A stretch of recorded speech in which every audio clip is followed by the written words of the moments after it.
বন্ধুরা, গাছের পাতা কোঁকড়ানোর অনেক রকম কারণ থাকতে পারে। যেমন ভাইরাসের আক্রমণ থেকে হতে পারে, বিভিন্ন ধরনের পোকামাকড়ের আক্রমণ, আবার গাছের পুষ্টির অভাব হলেও হতে পারে। তাহলে আমরা বুঝবো কি করে যে কী কারণে গাছের পাতা কুঁকড়েছে? চলুন তাহলে সেই বিষয়ে সবিস্তারে আলোচনা করা যাক। নমস্কার, আমি সোনালি, গ্রিন থাম চ্যানেলে আপনাদের সকলকে স্বাগত। বেগুন গাছ, তারপরে লেবু গাছ, জবা গাছ, লঙ্কা গাছ, এইসব গাছগুলোতে এই পাতা কোঁকড়ানোর রোগটা একটু বেশি পরিমাণে দেখা যায়। এখানে আমার কাছে আছে কতগুলো লঙ্কা গাছ, ক্যাপসিকাম গাছ। এই যে গাছটা দেখাচ্ছি, এই গাছের পাতাটা দেখুন অনেকটা নৌকোর মতো, মানে পাতাটা নিচ থেকে ওপর দিকে এইভাবে কুঁকড়েছে। এই রকম হলে তখন বুঝতে হবে এতে থ্রিপসের আক্রমণ হয়েছে। থ্রিপস এক ধরনের পোকা, সেই আক্রমণ হলে এটা হয়। আর এই গাছে দেখুন, এটাও একটা ক্যাপসিকাম গাছ। এই গাছের পাতাটা কেমন নিচের দিকে কুঁকড়ে গেছে। এই যে এটা হচ্ছে মাইটসের আক্রমণে। পাতার ঠিক পেছন দিকে এইখানটা দেখুন, এই জায়গাটা মাইটস বসে থাকে। আবার লিফ মাইনারও হতে পারে, তার কারণেও হতে পারে। এই পেছন দিকটা দেখলে বোঝা যাবে যে মাইটসের আক্রমণ। অতি সূক্ষ্ম এই পোকাগুলো, এগুলো সাধারণত চোখে দেখা যায় না, কিন্তু এই পোকার আক্রমণ হলে পাতাগুলো এরকম কুঁকড়ে যায়। আর এখানে একটা জবা গাছ আছে। এই জবা গাছে দেখুন, এটা হচ্ছে মিলিবাগ হয়েছে। তার সঙ্গে এখানে দেখাচ্ছি, এখানে থ্রিপস মাইটস দুটোই হয়েছে, দুটো একসাথে হতে পারে। প্রথমে মিলিবাগের জন্য আমি ট্রিটমেন্ট করেছি, একবার ওষুধ দিয়েছি, কিন্তু একবারে যায় না, এখনও আছে অনেকটা। আর এখানে তার সঙ্গে থ্রিপস মাইটস দুটোই হয়েছে। এই জবা গাছটার কন্ডিশনটা কিন্তু খুব একটা ভালো নেই। এখানে একটা লেবু গাছ আছে, দেখুন লেবু গাছটার অবস্থা কীরকম। এখানেও থ্রিপস মাইটস দুটোই হয়েছে, তার সঙ্গে একটু ম্যাল নিউট্রিশনও আছে। পাতাগুলো দেখাচ্ছি। পাতায় এই লেবু গাছে অসংখ্য লেবুর গুটি সেট করেছিল। তারপরে আস্তে আস্তে কিছুদিন ছিলাম না, তারপরে আস্তে আস্তে এই গাছের অবস্থা এসে দেখে এরকম হয়ে গেছে। যখন ফল আসে গাছে, ফল বা ফুল আসে, সেই সময় গাছের অতিরিক্ত যত্নের দরকার হয়। সেই যত্নটার অভাব হলে কিন্তু এই ধরনের পোকামাকড়ের আক্রমণ হয়। কারণ সেই ফুলের কিংবা কচি পাতা গজালে সেই সময় পোকামাকড়গুলো একটু বেশি পরিমাণে হয়।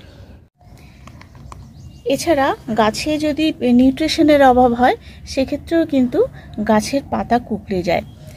নিউট্রিশন বলতে বেশিরভাগ ম্যাগনেসিয়াম, ক্যালসিয়াম আর বোরনের অভাবে হয়। দেখুন এই যে উপর দিকের যে পাতাগুলো, সেগুলো যদি কচি পাতা যদি কুঁকড়ে যায়, তাহলে কিন্তু এটা বুঝতে হবে যে বোরন কিংবা ক্যালসিয়ামের অভাবে হয়েছে। আর যদি একদম পুরনো পাতাগুলো কুঁকড়ে যায়, তাহলে বুঝতে হবে এটা ম্যাগনেসিয়ামের অভাব হয়েছে। ম্যাগনেসিয়ামের অভাব হলে আমাদের কি করতে হবে? ম্যাগনেসিয়াম সালফেট আমাদের গাছে দিতে হবে। স্প্রে করে দেওয়াটাই সব থেকে ভালো। আর যদি 1 লিটার জলে 5 গ্রাম মতো ম্যাগনেসিয়াম সালফেট নিয়ে সেটা গাছের গোড়াতেও দেওয়া যেতে পারে, আর স্প্রে করেও দেওয়া যেতে পারে। আর বোরনও তাই, 1 লিটার জলে 1 গ্রাম কি 1.5 গ্রাম মতো দেওয়া যেতে পারে। এই পরিমাণটা মোটামুটি মাঝে 15 দিন অন্তর স্প্রে করতে হবে। দেখুন, পুষ্টির অভাবে এই যে গাছের ক্যাপসিকামগুলো, এইগুলোর অবস্থাটা কিন্তু ভালো নয় বলতে শুরুতেই মানে হয়েছে এরকম ছোট অবস্থায়, এবং এইরকমভাবে এটা আর কি বড় হবে না, আর এরকমই থেকে যাবে। কিন্তু এই গাছটা দেখুন, এই গাছের ক্যাপসিকামটা কিন্তু গাছ যদিও ছোট, কিন্তু মোটামুটি ঠিক আছে বলা যায়। আর ক্যালসিয়ামের অভাব হলে আপনারা সিঙ্গেল সুপার ফসফেট কিংবা ডিমের খোসা, এগুলোকে আপনারা দিতে পারেন। আর বোরন তো বললাম, মোটামুটি এই কটার অভাবে এই গাছে, লঙ্কা গাছে কিন্তু পাতা কুঁকড়ে যায়। এই গাছটাও যেরকম হয়েছিল এখনো অল্প আছে, এর ফলে লঙ্কাগুলো বেঁকে গেছে। এই পাতা কুঁকড়ানো রোগের সঙ্গে কিন্তু ফলনগুলো এভাবে বেঁকে যেতে পারে। কুমড়ো, লাউ গাছও এ ধরনের হতে পারে। এই গাছটার মোটামুটি ভালো আছে, সবুজ সতেজ দেখাচ্ছে, কিন্তু যেহেতু এতগুলো গাছের অবস্থা খারাপ, এখানে এরকম পাতা কুঁকড়ে যাওয়া রোগ হয়েছে, সাদামাছি ভাইরাসের আক্রমণ, সুতরাং এই গাছটাও যে আজকে ভালো আছে দুদিন পরে এরকম হবে না তার কোনো মানে নেই, এটাও কিন্তু হয়ে যেতে পারে। এছাড়া পাতার ডগাও পুড়ে যেতে পারে, সেটা বোরনের অভাবেই কিন্তু হতে পারে। সেই জন্য আমাদের এই গাছগুলো মাঝে মাঝে ভালো করে পর্যবেক্ষণ করতে হবে যে কোন গাছে কিভাবে কোনো পোকামাকড় বা ভাইরাস আক্রমণ হয়েছে কিনা, সেদিকে নজর দিলেই তাহলে আমাদের প্রথম অবস্থাতেই আমরা যত্ন করতে পারি। আবার অনেক সময় কি হয়, মাটি অনেকটা ভিজে থাকলো, সেই অবস্থায় যদি আমরা জল দিয়ে ফেলি তাহলে সেখানটায় কিন্তু ভাইরাস বাসা বাঁধতে পারে।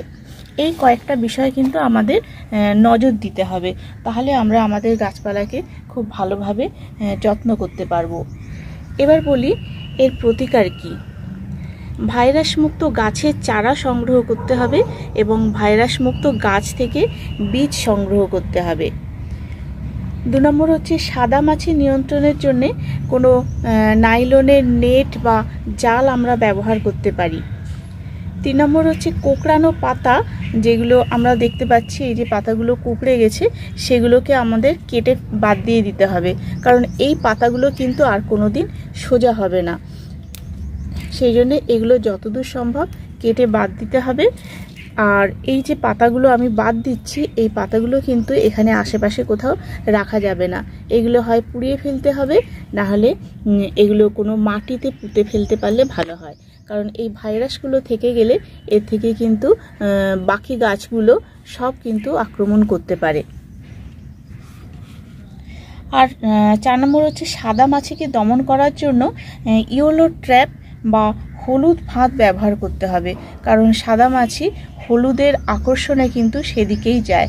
এই ধরনের ট্র্যাপ ব্যবহার যদি করা যায় তাহলে এই ট্র্যাপের ফাঁদে তারা কিন্তু পড়ে যায় আর সেখানে আটকে যায়, তার ফলে এইসব গাছে আর বসতে পারে না।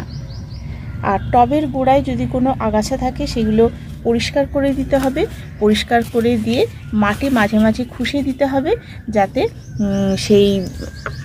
এই মাটির ভেতরে হাওয়া বাতাস ঢুকতে পারে।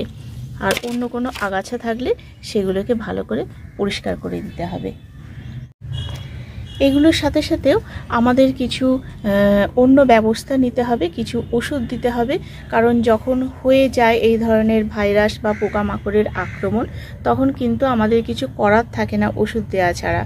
আর এই সব সবজি ফল যেহেতু আমরা খাই, সেই জন্যে আমাদের সবসময় মনে রাখা উচিত যে আমরা এই গাছগুলোকে অর্গানিকভাবে যে কোনো খাবার দিতে পারি এদের পুষ্টির জন্য, কিংবা অর্গানিকভাবে এদের মানে কোনো আর কি ওষুধপত্র প্রয়োগ করতে হবে, কারণ এই যে রাসায়নিক সার বা রাসায়নিক ফাঙ্গিসাইড, পেস্টিসাইড ব্যবহার করলে সেগুলো আমাদের পেটের ভেতর গিয়ে আমাদের বিষক্রিয়া হতে পারে। সেই জন্য আমরা কি করব, প্রথমত খুব ঘরোয়াভাবে একটা জিনিস করা যায়, সেটা হচ্ছে একটা পেঁয়াজ, একটা গোটা রসুন, এগুলোকে ভালো করে খোসা ছাড়িয়ে থেঁতো করতে হবে। থেঁতো করে সেই রসটা ভালো করে নিতে হবে, নিয়ে 1 লিটার জলে সেই রসটা মিশিয়ে তার সঙ্গে একটু হলুদ, 1 চামচ মতো হলুদ 1 লিটার জলের জন্য, আর শ্যাম্পু, একটা শ্যাম্পুর স্যাশে, যেগুলো 1 টাকার শ্যাম্পুর স্যাশে পাওয়া যায়, সে একটা শ্যাম্পুর স্যাশে এই কটা জিনিস ভালো করে গুলিয়ে ঝাঁকিয়ে নিতে হবে, নিয়ে সেটা গাছে স্প্রে করতে হবে। বিকেলবেলা মানে রোদ যখন একদম কমে আসবে, সন্ধে হব সেই রকম সময় এই গাছে ভালো করে স্প্রে করে দিতে হবে। এই স্প্রেটা করতে হবে 3 দিন ছাড়া অন্তত 4 বার। আজকে দিলাম, 3 দিন পর আর একবার, আবার 3 দিন পর আর একবার, এইভাবে 3 থেকে 4 বার দিতে হবে, তবে কিন্তু একেবারে ভাইরাস মুক্ত হবে আর পোকামাকড় আর চলে যাবে বা এসে বসবে না। আর আক্রমণ হয়েছে যেসব ডালগুলো, সেগুলো কেটে দিলে তবে কিন্তু ভালো ফল পাওয়া যাবে। এটা হচ্ছে একদম ঘরোয়া পদ্ধতি, আর যাদের সময় নেই এইভাবে করার তারাও করতে পারেন। কিছু ওষুধ আছে বাজারে কিনতে পাওয়া যায়, সেই ধরনের ওষুধ, যেমন ধরুন নিম তেল 1 লিটার জলে 1 চামচ ভালো করে গুলে সেটা ওই একই টাইমে স্প্রে করতে পারেন। একদিন হয়তো নিম তেল দিলেন, আর একদিন কাকাটাও একদম অর্গানিক, সেই কাকাটাকে আপনারা 1 লিটার জলে 1 ml দিয়ে ভালো করে ঝাঁকিয়ে নিয়ে সেটাকে বিকেলের দিকে স্প্রে করতে পারেন। এই হলো একদম অর্গানিকভাবে করা। আর পুষ্টির অভাবে যদি হয় তাহলে আপনাদের ঠিকঠাক মতো নিউট্রিশন এদের দিতে হবে। যেমন ধরুন মাইক্রোনিউট্রিয়েন্টটা কিন্তু প্রত্যেক মাসে একবার করে গাছে দিতে হবে, প্রয়োজনে 15 দিনে একবারও দেয়া যায়। আর তার সঙ্গে মিক্স সার, যেই গাছে যেই ধরনের খাবারের চাহিদা বেশি, লিকুইড ফার্টিলাইজার যেমন সর্ষে খোলের জল, সবজি পচার জল। যখন প্রচণ্ড গরম পড়বে তখন সর্ষে খোলের জলটা আমরা দিতে চাই না, কারণ এমনিতেই মাটি গরম হয়ে থাকে, তারপর সর্ষে খোল পচা দিলে সেটা আরও বেশি গরম হয়ে যায়। একদম পাতলা করে দেয়া যেতে পারে। আর সবথেকে মানে প্রচণ্ড গরমে মে জুন মাসে যখন খুব গরম পড়ে সে সময় গাছে দিতে হবে সবজি পচা জল, আর তার সঙ্গে কলার খোসা মানে ভিজিয়ে রেখে সেই জলটা। এইভাবে দিলে কিন্তু গাছ মোটামুটি পুষ্টি পাবে। আর মিক্সারটার কথা তো বললাম, সেটা দিতে হবে ঠিক সময় মতো। এইভাবে দিলে দেখবেন আপনাদের গাছ খুব ভালো হবে, সবুজ সতেজ হবে। আর ওই ম্যাগনেসিয়াম সালফেটটা কিন্তু প্রত্যেক গাছেই দরকার হয়, এটা কিন্তু মাসে একবার অন্তত দিতে ভুলবেন না, তাহলে গাছ দেখবেন খুব হেলদি থাকবে, সবুজ সতেজ থাকবে। বোরন, ক্যালসিয়াম, ম্যাগনেসিয়াম এই কটা জিনিস কিন্তু এই গাছের জন্য আপনাদের সংগ্রহে রাখতে হবে সব সময়, তাহলে দেখবেন মোটামুটি এই পরিচর্যায় আপনাদের গাছ ভালো হবে। আর এই যে ওষুধগুলোর কথা বললাম, এই ধরনের পোকামাকড় বা ভাইরাসের আক্রমণ হলেই যে দেবেন তা নয়, এটা কিন্তু নিয়মিত দিতে হবে। আক্রমণ হোক বা না হোক, নিয়মিত যদি দেয়া যায় তাহলে কিন্তু এই গাছে মানে এটা হচ্ছে মানে প্রিভেনশান নিতে হবে। প্রিভেনশান নিলে তাহলে কিন্তু সচরাচর হয় না, তবু একটা গাছে কোনোভাবে লেগে গেল, আমরা খেয়াল করলাম না, তার থেকে কিন্তু আমরা যদি অন্যান্য গাছগুলো ঠিক মতো না দেখি তাহলে খুব সহজে, খুব তাড়াতাড়ি কিন্তু দ্রুত ছড়িয়ে পড়ে। সেই জন্য আমাদের সব সময় সব গাছেই এরকম প্রত্যেক সপ্তাহে এই নিম অয়েল বা কাকা বা ঘরোয়া যে পদ্ধতিটা বললাম সেটা কিন্তু আমাদের প্রয়োগ করে যেতে হবে। উপকারে লাগে তাহলে আমাকে কমেন্ট করে জানাবেন। আপনাদের এ বিষয়ে যদি আরও কিছু জানার থাকে তাহলে আমাকে প্রশ্ন করতে পারেন কমেন্ট বক্সে। আজ এ পর্যন্তই, দেখা হবে পরবর্তী ভিডিওতে। নমস্কার।